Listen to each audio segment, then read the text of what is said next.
la mal. Bun găsit tuturor! Drona, care pare că este una navală, a fost văzută prima dată în jurul orei 5 în proximitatea Agenției Române de Salvare a Vieții Omenești pe Mare. Aici, în portul Constanța, a fost văzută la mal.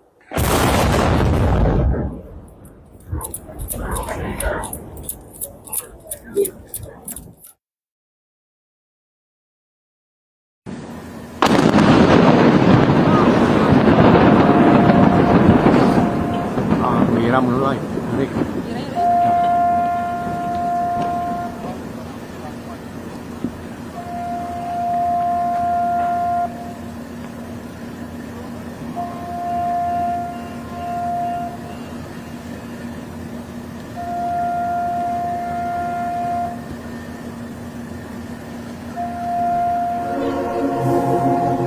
Și s-au lăsat navele acolo.